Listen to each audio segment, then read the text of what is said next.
Hi, and welcome to Beyond the Bench podcast, where I discuss problems and issues in the automotive industry beyond the transmission rebuilder's bench. So grab some headphones and a cold beverage of your choice, or if you're on the road and want to learn and kill some time at the same time, then join in.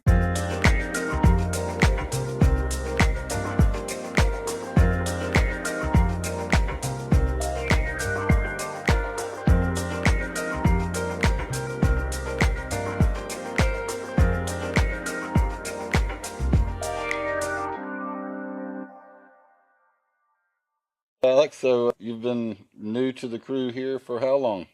I've been here close to a year. I'll have about a year left in my program. All right, got about a year left. All right, well, everybody, this is Alex Smith. He's one of our ASEP students here at Parks Buick GMC, and just want to sit down and talk with him and just see where his head's at, where he's going, and tell us a little bit about yourself. Well, I'm 27 years old, so I'm a little later getting into the game, but I come from a family of GM people. My dad was in it, my grandfather was in it, so it's kind of in my blood, and I was ready for a career change, so wanted to do something more skilled, and so I figured this would be a good option for me. What did you do before going into the ASEP program? I owned my own business for a few years in Columbia, South Carolina. Yeah. I owned a clothing store there for 3 years. Really well with it. Enjoyed my time doing it, but it just wasn't for me. To scale up, get employees and more overhead and all that stuff. It just not something I wanted to deal with. So I wanted to go somewhere where I wouldn't have all that looming over me. I could just work and worry about working. That's kind of why I chose this as well. Okay. So tell me your experience here at Greenville Technical College. Enjoyed it so far. I feel like I'm learning a good bit. Kind of good with the bad with it. It's not all going to be sunshine and rainbows every day, but it's definitely taught me a good bit. I'm really thankful to be in the program here. Be able to get some really good hands-on experience through the school as well. Yeah. That's really been, I think, the biggest upside. So you're in the first year. Yes. So what classes have you taken already? Oh, I've taken engine performance, brake systems, suspension systems. I've had the first electrical intro class, the communications class. Okay. We've had some others, I just can't remember them. You were sitting there doing tires with Ben the other day. Yeah. You said you didn't take that, haven't taken We have. class We just didn't get too much instruction in that one. You can cut that if you need be. No, that's fine. We'll just leave it in there. That, and then when you're not in school and you're doing your time here, stuff that you've learned here that we kind of use through things of like being on the tool truck. Don't get on the tool truck. Yeah. What is the incentive that you have with ASEP through the dealership? So I get a lot of my factory training through GM there. So I'm out pretty much fully certified. Need to go get a few hands-ons here and there from some certain sections that they don't cover at school.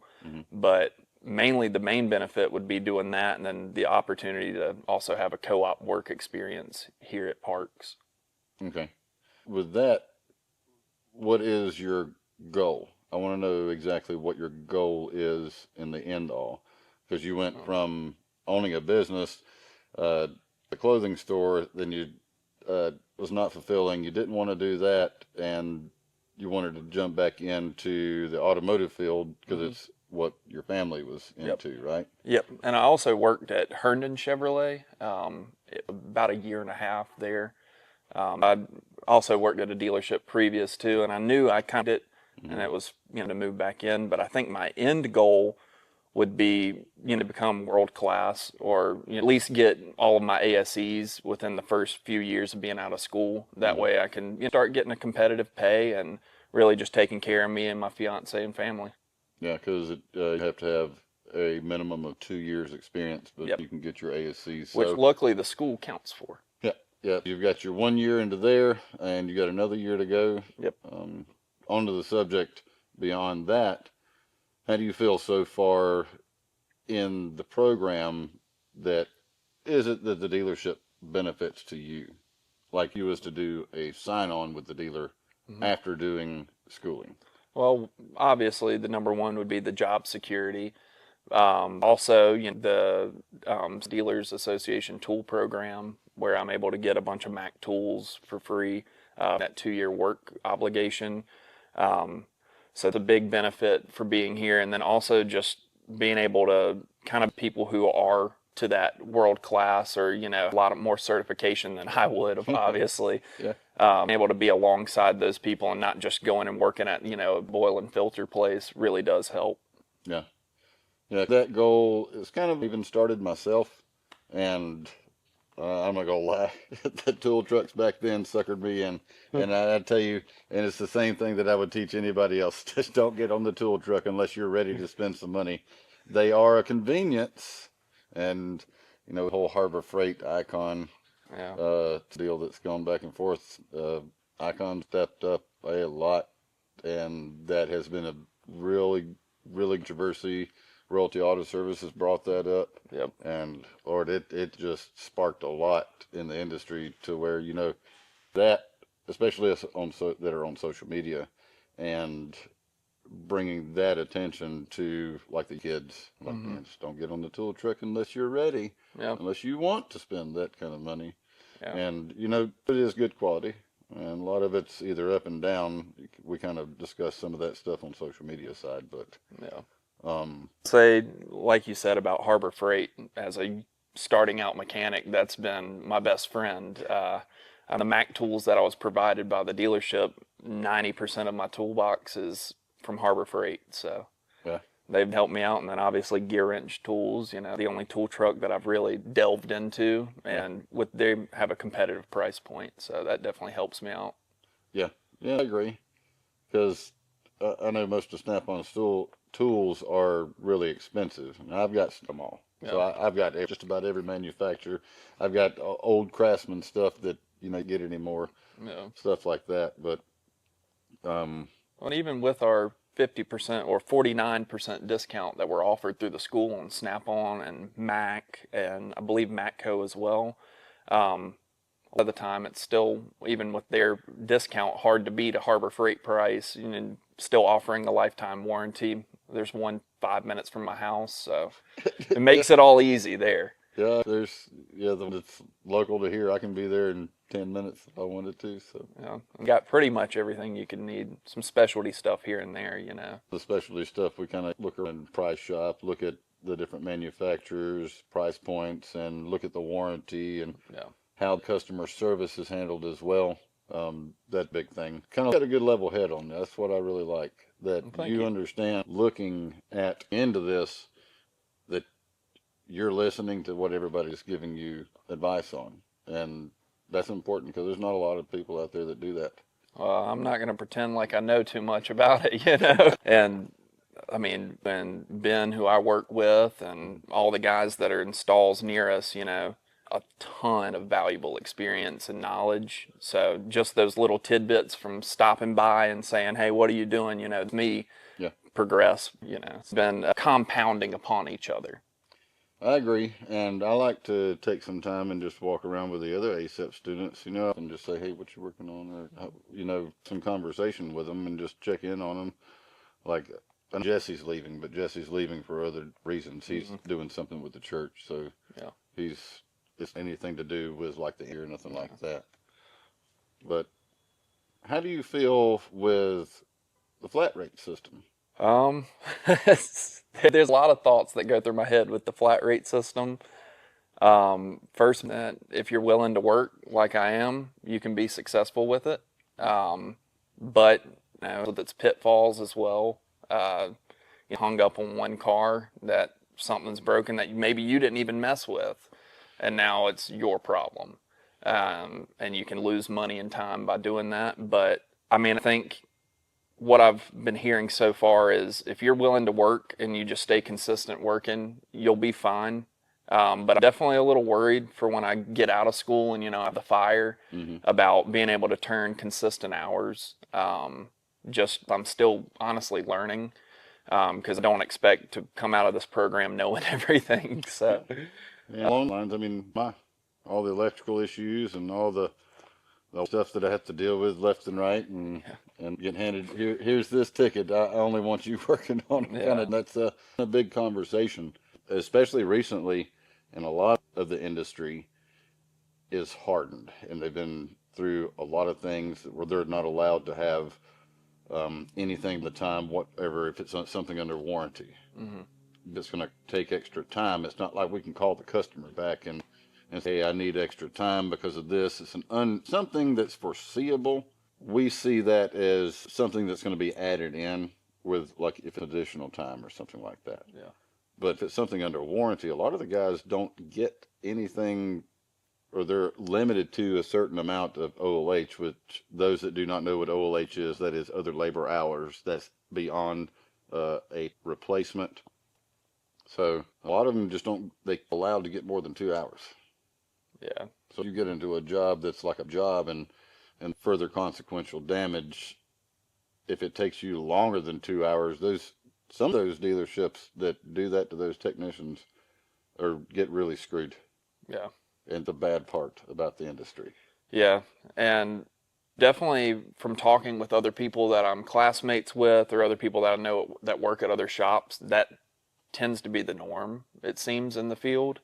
I'm thankful to be here where it seems like they kind of a little more and they try to work with you sometimes, but overall, with warranty time, there's not a whole lot you can do, it seems like, to get OLH. Well, to do that, it takes, you've got to understand of when to punch on, or if it's going to take something more time, when to punch on for OLH or straight time or anything Yeah. like that. If the labor op calls for straight time, something like that, Gotcha. then it's just the time that it takes you if it's straight time, period. Mm-hmm. But if it's something that's beyond that, some of the labor ops, and I'll talk about the transmission world, because that right there is extremely hard for a lot of the technicians to go to any kind of OLH beyond the fact of if certain bulletins are out to do a certain repair, they're either held by that bulletin to do that repair by that bulletin, and there's ways to adjust around that. Mm-hmm. If the bulletin applies, and then there's some bulletins that leave out that if there's extra causal damage to the transmission way beyond that, and then they have to do cost comparison. Sometimes, most of the time, if a unit has to be like fully, if the cost of the repair outweighs the cost of replacement, Yeah. then do like a unit, and then basically you get your tear down, reassemble, put it in the box. You'll get the time for that to ship everything off, and then it's R&R replacement of the unit. But you'll still get that time that be there for tear down and inspection. Now, if it was something to where the cost of repairing that transmission was less than replacing the transmission, that's where it can get kind of tricky at times. Yeah. Like transmissions, I'm just going to say it flat out. Converter fails, kills the pump, metal contamination through the unit. The whole transmission has to be disassembled, cleaned, overhauled, and put back together. And that's going to be a couple days worth of work, you know. And it can. And I've timed myself like staying in it to the end of time until I'm ready to turnkey hand it to the customer. It was, I want to say, clock time. I started at about 10:30 in the morning and I finished at 9 o'clock at night. Jeez. And that's just working hard on it too. That's working straight through. Yeah. That's probably taking a 5-minute break here and there. Yeah. And staying into it and just timing how the 4-wheel drive truck. Okay. And for transmission diagnostic time, part like cause failure, and then you have OLH beyond that. Plus you have add time to disassemble, clean, inspect, and back together. That is a way, even beyond that, like they're only give you 2 hours to take it apart, clean everything, and then put it back together. Yeah. And replace the parts. Now, if it was something that was beyond that and it took you more time to like full down, clean, inspect, reassemble, but you want to go back into it and you want to verify all your clutch pack clearances are right. So you're taking additional time to verify everything that you're putting back together to make sure it's correct before you put it back into the transmission. So it's additional time like that you can kind of add into, but you have to make sure that you're wording everything. Yeah. So Warranty story really matters and that kind of stuff. and it matters. And I know in the industry that, well, that's not a part of well, what if you took that extra time to do that? Because what if, God forbid, that you got sent the wrong snap ring? Yeah.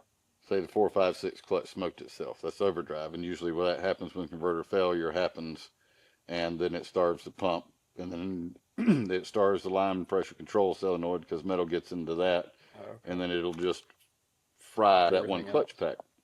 So what happens with that situation, if the drum gets burnt, if it's under warranty, you replace the drum, then you have to overhaul the drum, put new sealing rings on it, put new bonded pistons, and say that a snap ring just got mispackaged and you didn't take that extra time to look at that.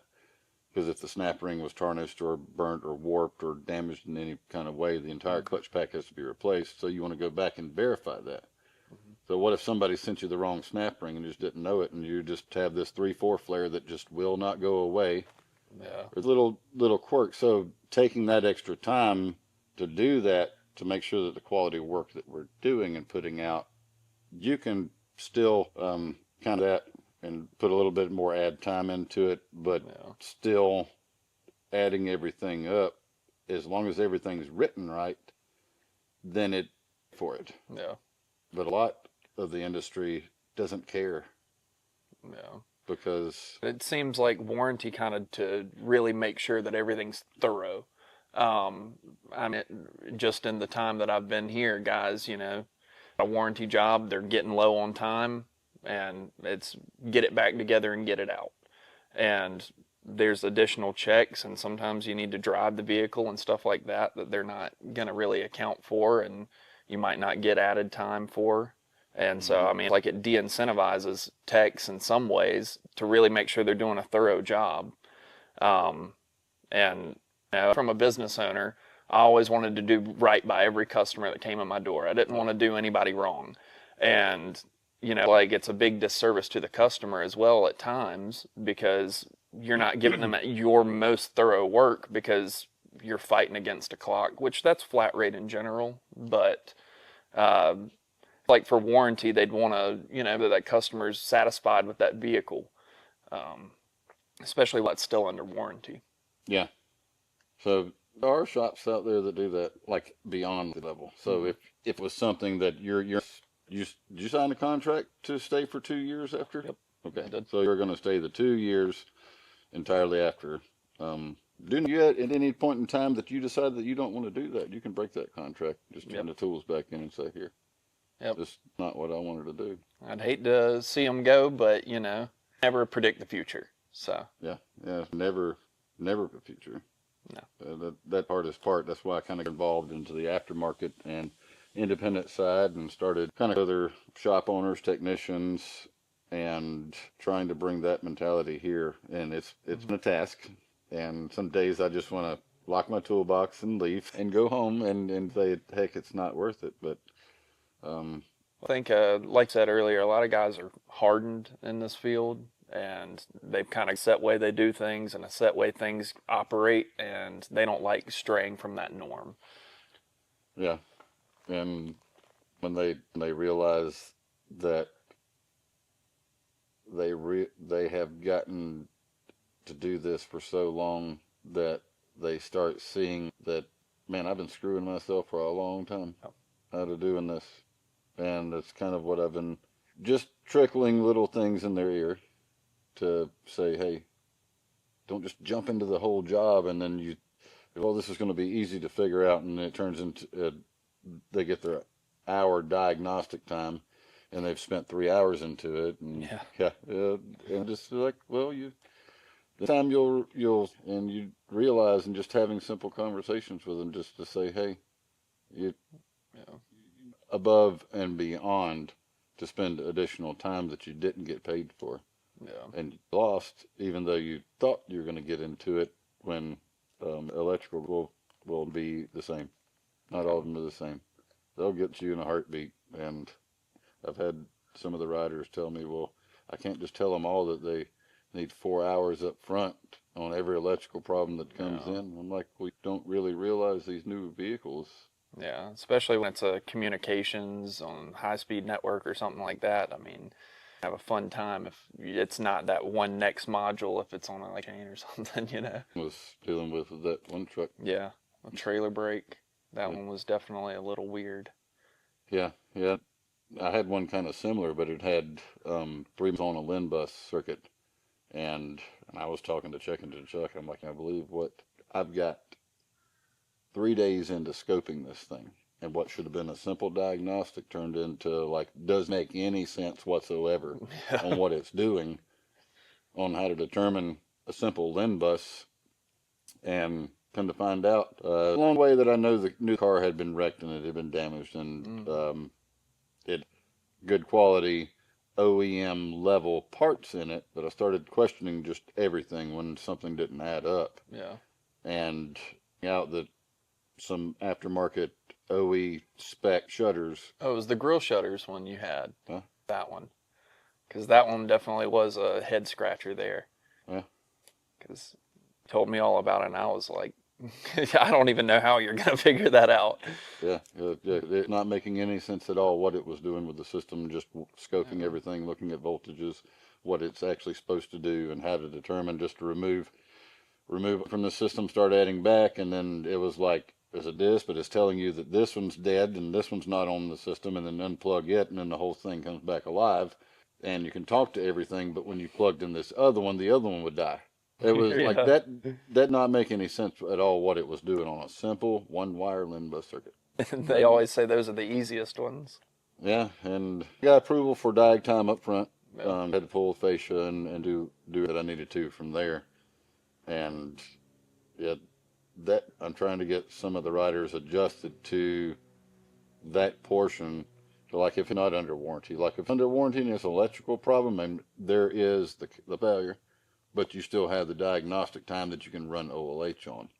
Oh, okay. Or the diag Yeah. time, if usually electrical is like only gives you a half hour. And then anything beyond that, you have to document and times that you do. So that's basically straight time We're for clocking in and out on it. clocking in and out, what and kind of explaining what you did, point A to B at the time Yeah. to that. And outside of warranty, all the time that spent in the electrical field with the diagnostic part is as complicated and as more modules become on a full data bus, and then they have expansion buses, so there are buses on top of buses Yeah. onto that, and the Acadia that's sitting outside, and it's multiple issues, problems, and it's been at multiple different dealers. It's been at an independent shop. It's got a mobile tech involved into it. I mean, I got some information to in the first 30 minutes of assessing, kind of on checking voltages, and I go to jump box, battery's dead, and it's got half the cars apart as well. And I'm like, I need to start with a lot of time. Yeah.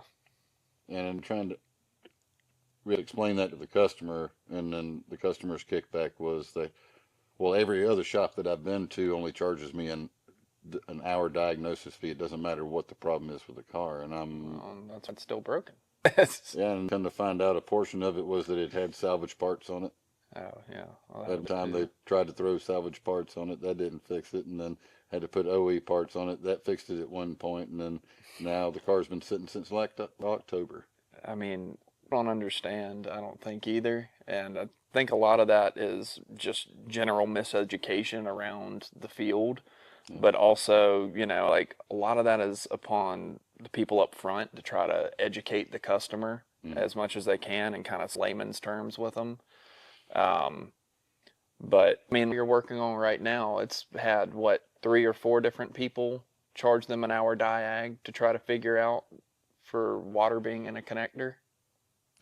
Well, I know if they've been charged multiple times.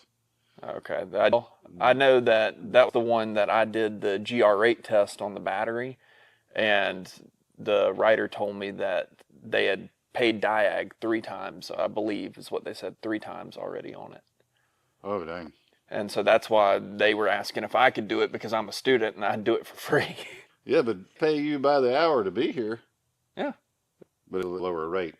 Yeah, much. Well, You pay your dues though. it got expensive, and that fourth, and then finding out all that information on that car, I literally was trying to find the time, drove it for 2 hours, could never get it to act up, and I'm like, look, I'll find some time to drive it in between, and try to see what I can assess to get it to act up, because apparently, multiple times, I don't know any past history, nothing's written in the information for it other than I could not duplicate or something. And I came in last week, and it always dropped on a Thursday, and I'm like, look, we're going to start here, and I'm going to spend the time into it. I've got enough codes to tell me that about every chassis bus is dropping down on the car. Yeah. And I'm like, somebody's information. Even though I asked, what happened after it rains, I was told no. And I'm like, suspicious about weird stuff like this. And I'm like, something's just telling me this time it has to be. Something's there. So I get into it and I start looking around and I find water in the floorboard. And I'm like, all right.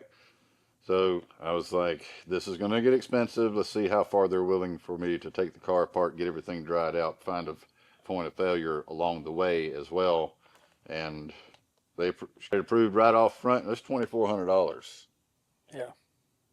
To that and the windshield that's leaking up in the upper right corner, and it's just a pinhole to where it's allowing water to come in and trickle down. Once I finally found out that it was a leak internal into the right lower cavity connector of the body, and it's just throughout everything. So I've just been letting it air dry as much as possible, and the customer approved it.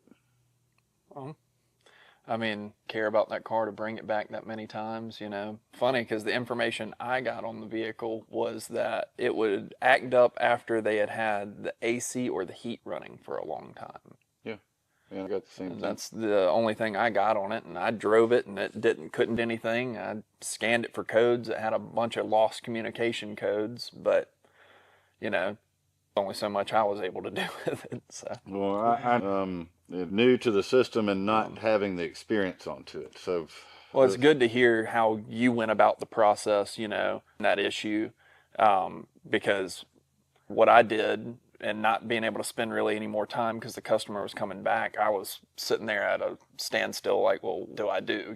Could I have done? So to see the way you went about it and diagnosed it is really helpful for me as well. Yeah.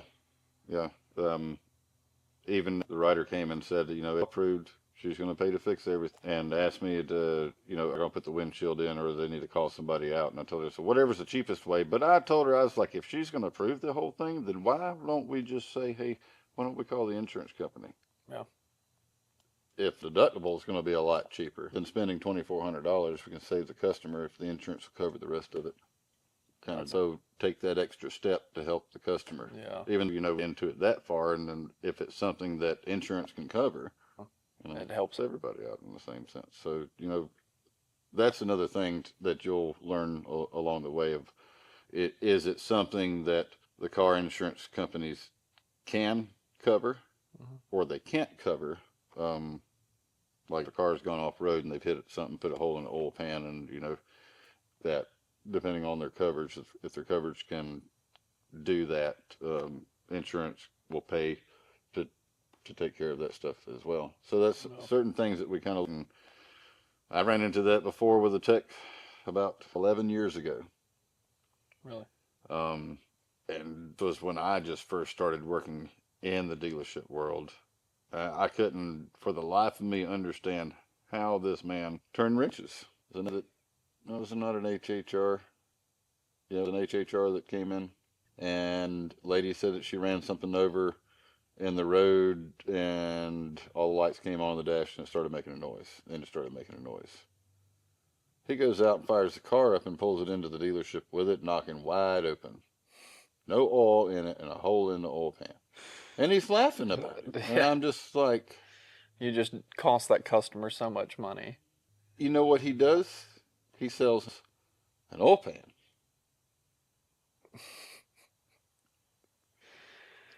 So we take the oil pan off, and I'm walking over there. I'm like, all right, this needs to stop right now before this gets way out of hand. I called the service writer. I said, tell the caller, call the insurance company right now. I put the engine in it. Oh, really? Yeah, they came off the job after that. He didn't last that much long. Yeah, I see why. Yeah, they're that I see people pick up from people like that in this industry, and it's just shameful. Then I don't want like others to see that stuff, and that gives us a bad name and a bad rep. That people like that are in this industry. Oh yeah, the TikToks you see from people outside of the industry that are about mechanics or about getting screwed over, you know. Like I said, I've always wanted to do right by the people that I've served, you know, be in my business or here. Yeah. Make sure that they're getting a good job and they're going to be satisfied with what they're getting and what they're paying for. And you know, a lot of the times guys are not giving people what they're paying for. I'm not saying that's happening here, but I know of places where that happens, and I just can't imagine being the customer going up there paying to have my car fixed, and then, you know, the age-old joke of, well, I took my car in for an oil change and now my headlight's out, you know. Those things can be avoided, and people just choose to neglect it. Yeah. Yeah. In both ways. I mean, much that's on both ends, where a portion of the industry gives us a bad name, and there's a portion of the industry that gives the customers a bad rep. And then it puts everybody on toes. So everybody's always on either fighting each other. And what we're trying to do is bring light to that, talk about the value that we're putting into things, and you know, we're paying for. We always get that the guy down the street can do it cheaper. Yeah. And they explain the value of what they're doing. Or can they just say, well, it just needs this, and throws a part on it. Maybe it fixes it, maybe it doesn't. Yeah. And I get the situation now where I'm discussing and talking about that I don't do customer supplied parts because of that 1.8 speed that kind of had me back and forth running from the other shop to here. And I was fine with it as long as it had the right Transgo parts. I told him, I said, as long as the Transgo parts are there, that's fine. But he was missing some parts of it. And then I get it open, and it's a split year model between 18 and 19. Come to find out the valve body's been replaced once already. And it's like a down situation to where George was upset with me by making the video. And I told him the purpose of the making of the video was exactly that. That time that we do make that decision, this is what happens. Mm-hmm. Like, I was going to be okay, but maybe it's not. But I mean, it was a situation where the customer understands there's no warranty on anything. Yeah. And it's gone. But we won't ever do that again. Yeah. That's that we got to stay out from, because it also hurts the next person that we're trying to get to. Yeah, that makes sense. You know, as well, I think this industry kind of looks at customers as throwaway, you know, they're not happy, they can go on. And really, that person may be the person that brings you your next big job, you know. Might know somebody that needs help with their vehicle, and they could bring you the next big job as well. So it's a game that we're kind of to be streamlined with. And until everybody gets on the same page, it'll never change. Yeah. It'll still stay the same. Well, and I think, like I mentioned earlier, the education to the customer, you know, I think that starts all the way at the sales department, honestly. Mm-hmm. Salesmen are just trying to get a quick sale, get that car off the lot, and get the money in their pocket. And we can't fault them for it, but at the end of the day, coming from this world, I've seen salesmen sit there for 2-3 hours in a car with a customer and explain to them every single feature of the vehicle, how to care for it, going through the manual with them. Mm-hmm. I heard of a salesman doing that in a really long time. That was just my personal experience watching small town salesmen, you know, money. And they weren't going to be able to get by doing anybody wrong, you know, to show them all this stuff. And I think the education at the sales, and then it moves to the service lane, you know, can say, okay, well, part hasn't, you know, this is why, this is what we're going to do to correct it. And, you know, even as a technician, you know, get a lot of interaction with the customer. But up something that can give them a better explanation. Or I know some shops kind of split opinion on the video inspections and stuff like that, but I can see where it can be beneficial to educate the customer. That it kind of just that, in that fighting, Yeah, you're trying to sell me something yeah. that I don't need, and In that, reality, yeah, yeah, and to give you something that's going to keep your car on the road, keep you safe, keep your family safe, whatever it may be. yeah, There's a general lack of education around automobiles in just the entire public. And it starts with the salesman. Like I said, they need to be the one that's telling this person how to keep up this vehicle. I mean, has your scheduled maintenances in there, but they can come talk to any technician back here and see, hey, is there anything special that this person should do to make sure this car has a longer life?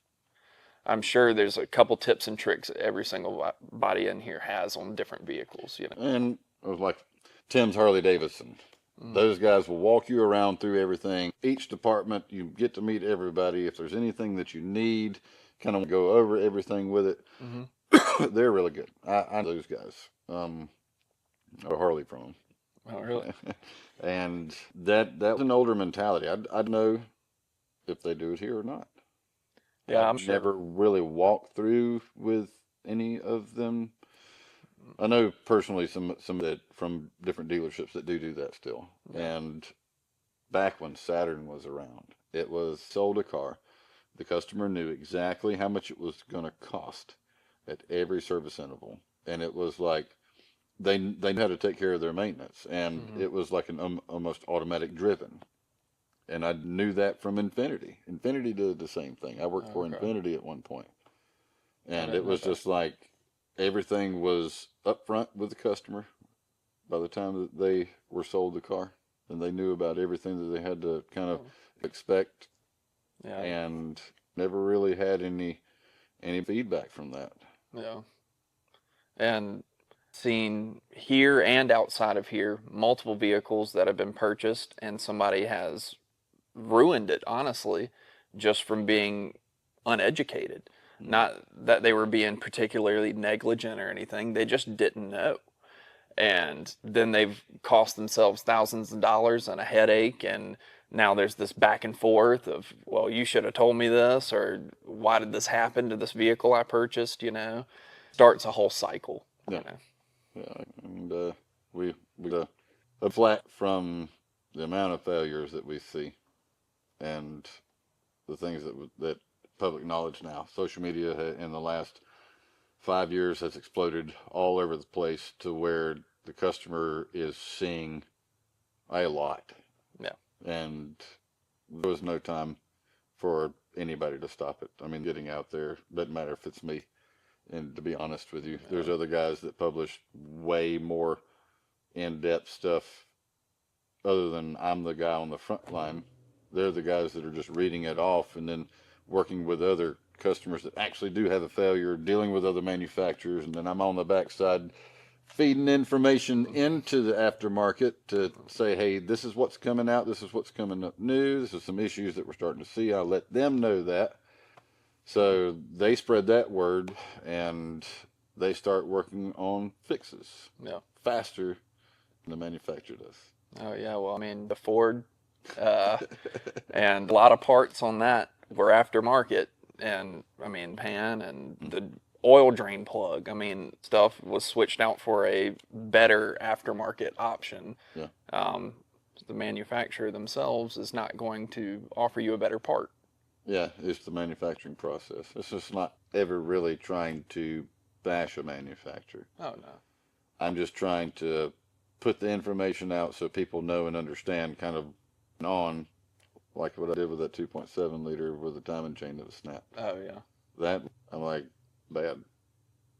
One. But it's like, we need to figure out a process to figure out how to stop it because there's not anything that I know other than either it's a design. It's not that it's a design. I don't know if it's a design flaw. I'll say that. I don't know if it's a design flaw. The only thing that I can tell from it is that that thing puts out 310 plus horsepower. Yeah. But the problems that it does have is it should last a little bit longer than what it is at times. But we don't see a lot of them. No, we hadn't seen a lot.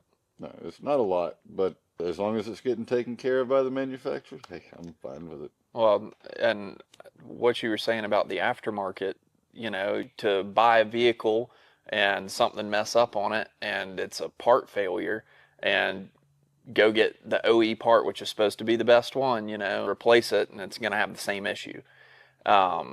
That's, I think, the big plus of the aftermarket is you can actually have a peace of mind knowing, okay, I have an updated piece that's probably going to be less prone to failure. So you're not just throwing the same thing at it and hoping that it works. Yeah, and there's updated parts, and then that gets involved when the parts are not available. That there's a fix that does the same thing. It's a little bit more time consuming other than just replacing the part with an updated part, but you're actually physically reworking the part to do the same thing. Might be even better in one aspect. Yeah. That and a lot of people still get back and forth. It has the CDF drum, the parts that do fix that, and the cost of that versus actually getting the updated drum is, it's like, well, I can get the updated drum cheaper than parts from Sonax to do that. Yeah. And I'm like, if it becomes a limited quantity supply and you need to fix it, I mean, that option, even though it's a little bit more expensive, I mean, I still look at the numbers and then look at a cost effectiveness, and then that's where we get into the business side of looking at numbers and adjusting accordingly. And that's that's easy. I'm able to have this conversation with you to know and understand that the other ASEP students that are way younger than you and don't have that mentality that you do coming into this is hopefully that it gives them a better promise to look up to you as a staple, because what you're learning from us, and you already know the business aspect, you already know what to expect from the flat rate system, and incentivize and kind of that. Once you start looking at the numbers in the flat rate system of what you're getting paid, with experience when it progresses, increase, depending on performance factors, and going into having all your GM factory training that you're getting directly in ASEP's program, I'd have to look and see how that goes into your track record, that you'll have to go forward and do more training, hands training with GM directly. Yeah, so I think if I want to get master in certain things, I'll have to go get hands-on. Yeah. The training, important, but I feel like the ASEs are also equally as important and aren't stressed as much at school. Just in the ASEP program, definitely am wanting to get the ASEs and my hands-on training for GM as well. Yeah. Well, I've got all my ASEs. I'm master certified, and I've got all of my master stuff through GM. The only thing I have left to do is assessments, just to go take the assessments. Yeah. I've to almost physically to retrain myself a little bit before I go to do the assessments, because of what I know about how to do diagnostic processes is not the same as going through the book, because you're physically go through everything in the certification process that you would go through the book, and you have to write everything down in the process in order to go from point A to point B to figure out the problem and the repair. Oh, okay. And everything. You've got to write it all down. And so before I get ready to do any assessments like that, that's the in-depth side. Like James tried to do some of his assessments. He's got some of them, and some of them he's tried to do like twice. I don't know if he's gone back fully to do them yet or not, but like I just didn't get it because I forgot to do this one little thing. And so you've got to really prepare yourself for it to get world class. Yeah. Well, and I think that's one thing I definitely will say Greenville Tech has done a really good job of, is we have teachers who are really nitpicky about processes. And especially when it comes to electrical diag, every wiring, they want the number of it that you went to. And, connector X42 or whatever it is, I know exactly how you went through that process. And I think that has been really helpful for me. Just being really thorough with stuff. And I'll also give them the props with electrical diag, they give you some gremlins as well, you're not often going to see, but enough to make you think through the process to really understand how it should be working, and then you can pinpoint the fault. But I'm sure going to the training center is a whole different beast. And you get to have fun too. It's where you're just sitting in a boring class all day long. That's some of the things like what we do with the outside seminars that I go to on the aftermarket side, Hmm. factories. So the good thing about that is sitting and talking and discussing things with your peers. Do it outside the classroom. Gotcha. Um, be the best thing. So when you're like joking about little stuff here and there, have a good time, discuss things amongst each other. When you're in like you're having to switch from one station to the next, but like most the juicy details is where we go out to lunch and or if you're in a 3 day class, just go hang out with the guys and just talk about you run into um, it, sharing of knowledge information on the outside beyond the classroom because that's where we learn a lot of stuff. I mean, in the aftermarket side, like the expos that I go to, those training seminars, I talk to guys all the time while I'm there about things that I run into this beyond like what the seminar is. Hmm. And one of the guys that I went to a seminar recently at the NASCAR Institute, Hmm. he hear this and laugh about it. It's like the car would have a problem. He said, "Go get some jumper cables." He said, "It fixes everything." uh, Kind of on I can't remember what it was. It had to do something with electrical problems. If it's got a bad ground, go get some jumper cables. It'll fix it. You'll that you figure out what it Yeah. is. And I remember the whole process, but it's like little like that. It's fun stuff. That's a good part of it. But I'm that you got a good head on your shoulders and you and kind of this and what to expect from it, and you're not afraid.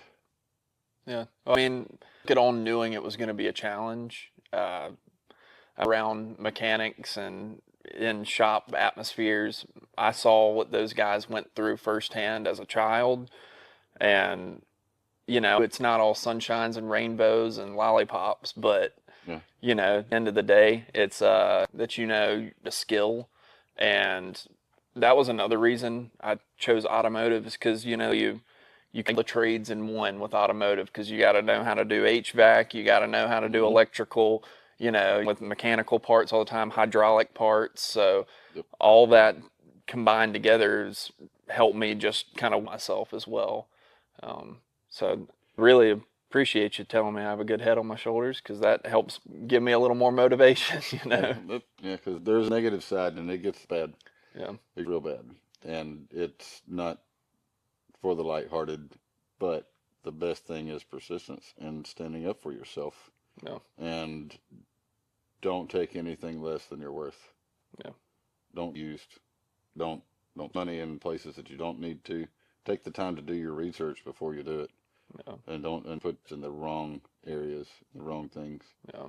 'Cause I've done heavy duty stuff. I've worked on like what gone to do Hmm. to work for Bobcat, and I work for Southeast Industrial, so I know just about a lot on the industrial side. And there's electrical equipment in that too, so EVs Yeah. all over that. And I've had to get into that and work in some extreme conditions to the point to where even if I stayed hydrated, trying at business, trying to probably should have rescheduled, but it was like a hot day, and I had a breakdown, had to do a brake job, and I was staying hydrated, I was staying cool, I was back and forth from the heat to the cold AC, and didn't realize what I was doing. I was young Yeah. at the time and went into shock. Luckily, I was able to pull over before I passed out and made a phone call to 911. So after that, I was like, okay, Yeah. The brakes a little let bit. me slow down a little bit here, and I really didn't realize what I was doing. 100% Yeah. of what I was doing to my body, not what I was doing to the forklift, but in situations. And I think just after that, I'm like, I might want to do something else. Well, that's why I appreciate like you guys being able to give me tips and tricks on, my body, but saving money, you and Ben and plenty of people for tool recommendations to get me something that's going to get the job done well, but not break the bank. Yeah. All of that stuff combined is really, I started at a few months ago to now has been exponential growth. I'm taking on projects on my own, stuff that I would have never done before. And all of that kind of culminates from having that leadership, Yeah. So Yeah. I appreciate you and all the other techs here that have really, really helped me a lot. Yeah. Good. We're just trying to help everybody out. All of us came from different dealerships all over the upstate, and we just we all work good together. We all know each other. We help each other out all the time, and we cut up, joke around a little bit here and there, but nothing like outlandish Yeah. shops that I see that do serious hazing. Yeah. Well, their dues. I'm sure there's plenty of stories to be told about me already here. So, but at the end of the day, yeah, it's a great experience working here and, for me, where I've come from an environment like this and to be so easily taken in here with everybody else has really been another factor that's helped me grow a lot. Good. Something what I focus more of my time to do is to help make a little bit more of a change, even with the seasoned techs. And I keep an eye on you guys, especially forward. What like Luke's off to do something else. He wants to do something else. That's fine. It's not like I'm going to tell you to stay in the industry. If you find a better job or a better field that you want to get into, then pursue that. It's just a stepping stone. It's not like I'm trying to keep everybody in the automotive field. If they want to go do something else, they can have at it. Yeah. But the issues that lie in the industry is where I try to focus on. There's a lot of guys that I went to ASTA that literally were ruining their business, but thought that they were doing the right thing, and they were worried about the people down the street. Worry about yourself. Don't worry about the guy. Yeah. I don't care about the Chevy dealership down the street. Yeah. I don't care about the Dodge dealership across the street. Can't control what they're doing. You control what you're doing. Yeah, mentality to keep them on, and guys said it took him forever to realize it. Like he was building transmissions in shop, but he does a bit of everything. But he was building transmissions, and he realized he wasn't charging right. He wasn't charging enough because he's worried about the guy down the street that can do it thousands cheaper. Yeah. But you look at the value of just like what we find on Facebook Marketplace, these 4L60s that you find for $350, or how it's written, customer doesn't really, or somebody on the street that really doesn't understand the price point. That finding something for $350 or $750 is basically a used unit, and they read the wording and they don't. Maybe it don't work. Maybe it don't, and then maybe they wasted the money because it wasn't done right. So then people will see that, and then we'll go to a shop and say, "Well, I can find this on Facebook Marketplace for $750, and it's been reconditioned, and the converter's been reused." And that's not going to get you that far down the long run. Yep, that's for you in the conversation. Yeah. Then that I'm sorry, but I can't meet your expectations. No. And this is where we just end the conversation here and there. Yeah. Try to educate them as far as they go to, but if they start getting really combative, then that's not your type of customer that you want in the first place. It's better to step away at that point. Yeah, because you always run into that you take it on and then they cause a fuss, or you want to get combative back with them out of the gate and try to be too educational with them, because at the end of the day, can't fix stupid. Well, transparency, and then there's shops that don't want to do transparency. Yeah. And like keep it as simple as possible. And I agree, but we still have to explain the value in what we're physically selling, what we're actually doing. Yeah. We're going to ensure that everything that we're doing and that we're telling you that it needs, that we're selling you, that the vehicle needs, and prioritize and safety first and there. And if there's anything beyond what they want to do, then that's but that's why the industry is very competitive.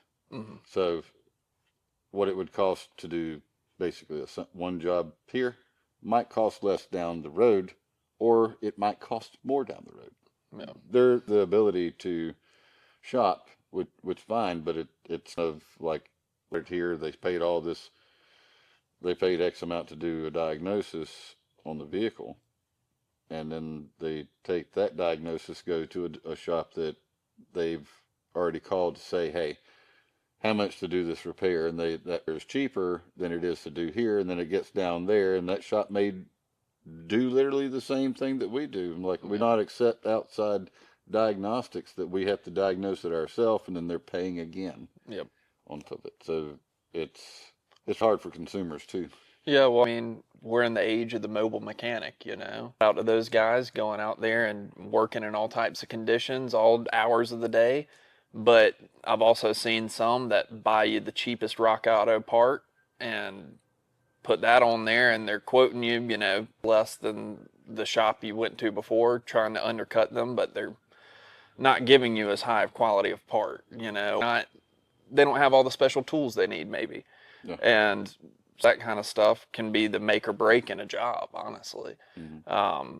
So, I mean, you get what you pay for sometimes. Yeah. And All the time, but most of the time in this field, you're getting what you pay for, especially if they're being upfront and honest with you, you know, second you walk in the door in the service lane to the second you get your keys back, you I know. agree with that. Chuck and Chuck being was a mobile mechanic. Now he's mobile diagnostic only. And he's by his word, and paying for with his diagnostics is he 100% guarantees it. And value that Chuck brings into the diagnostic part of it, Yeah. and he works within a whole huge network of respected people that type of thing. And I have him in high regards and Yeah. respect in the industry. And I recently had one vehicle that a customer called up, said he was I think he was either doing a tire rotation or oil change on his own car. It was a good customer of his, and said that he noticed that he needed brakes. So chucked him out to do pads and rotors. It was just up in the front. He only showed up in the front, but he showed up, and there's like they don't need to be done. So then Chuck did lose profit on going out there, pulling the tire off, looking, but showed the value in that as like, I'm not going to rip the customer off, Yeah. but called the customer and said, hey, they look fine. I don't see any problems or issues with them, and I don't want to sell you something that you don't need. Yeah. Do you want me to do them while I'm here? And then looked at it, like 100,000 on it, I think. Yeah. Don't hold me to that, Chuck. But that's the reality of. And I got a lot of respect for him as well for doing that and being upfront and honest with people, you know. That's what it takes in order to make a change in this field is more people that are going to be honest with the customer and upfront, because it's really to sell them something they don't need. And don't necessarily feel good about ever having to do that to somebody. I would never want to do that to somebody, and I'd never want somebody to do that to someone else that, that's where the real change comes from. So, I mean, I respect to him for, from a business owner, you're not always going to be making money. Sometimes you take a loss, but you keep a customer. Yeah.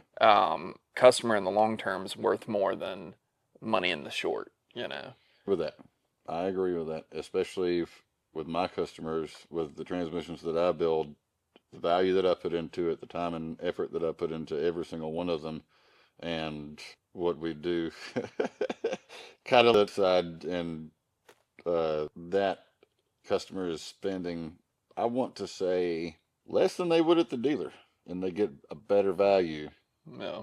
than sometimes a Serta reman. Like the one that I took apart was a Serta, and it's been in the truck, and it's the latest broadcast on it. When I opened it up, it had stuff that's been there since like 2009. I was like, this is the first Serta that I've seen with some backdated parts in it. Yeah.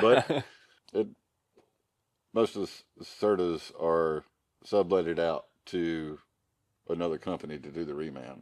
Okay. So not like back to General Motors. Yeah. I don't know who's doing them now.